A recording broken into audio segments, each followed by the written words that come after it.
ఐఏఎస్లు ఐపీఎస్ల విషయంలో జగన్మోహన్ రెడ్డి వైఖరికి చంద్రబాబు వైఖరికి ఉన్నటువంటి తేడా ఇప్పుడు ప్రస్ఫుటంగా కనిపించింది. ఏబి వెంకటేశ్వరరావు గారు ఆయనకి నచ్చలేదు.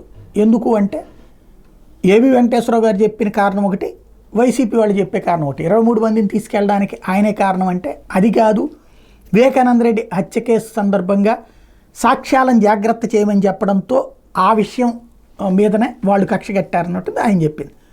ఎవరి వాదన వాళ్ళదే. అది పక్కన పెడితే ఏబి వెంకటేశ్వరరావు గారిని అయితే తీవ్రంగా వేధించారు. చిట్ట చివరి అంటే సాధారణంగా మనకు నచ్చని అధికారులు అప్రాధాన్య పోస్టుల్లో పెడతారు, అంతే తప్పించి శాంతం ఉద్యోగంలో లేకుండా చేయరు. అయ్యింది చివరిదాకా. చివరి రోజున ఇక ఇంకొక 3-4 గంటల్లో డ్యూటీ అయిపోతుందనగా అప్పుడు కూడా నేను వీడియో పోస్ట్ చేశాను. ఇది కరెక్ట్ కాదు, ఆయనకి పోస్టింగ్ ఇవ్వడం కరెక్టు, నెలాఖరికి రిటైర్ అవుతున్నప్పుడు అన్నటువంటి.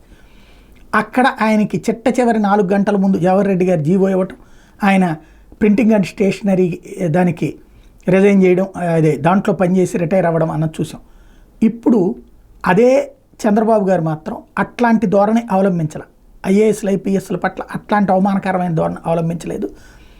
జవహర్ రెడ్డి గారు చీఫ్ సెక్రటరీ, అప్పుడు ఉన్నటువంటి చీఫ్ సెక్రటరీ ఎవరైతే ఉన్నారో జగన్మోహన్ రెడ్డి గారి హయాంలో, ఆయనకి అట్లాగే మాలకొండయ్య, ఈ ఇద్దరు కూడా కీలకం అప్పుడు ఉన్నటువంటి జగన్ గారి మంత్రివర్గంలో.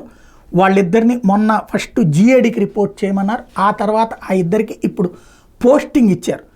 ఒకటి ఇటు జవహర్ రెడ్డి గారికి వచ్చేటప్పటికి ఏదైతే కీలకమైనటువంటి, అంటే ఇందులో కీలకమైన శాఖ ఏం లేదు, ఈడబ్ల్యూఎస్ సంక్షేమ శాఖ ప్రత్యేక ప్రధాన కార్యదర్శిగా నియమించారు.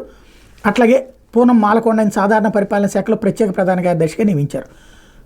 వీళ్ళిద్దరికీ ఇవాళ 28, రేపు ఎల్లుండి ఆదివారంతో రిటైర్ కాబోతున్నారు. అంటే ఇవాళ రేపు ఉద్యోగం చేయబోతున్నారు, ఉద్యోగంలో ఉండి రిటైర్ కాబోతున్నారు. అది వాళ్ళిద్దరికీ సంబంధించి బాబు గారు ఇచ్చిన గౌరవం.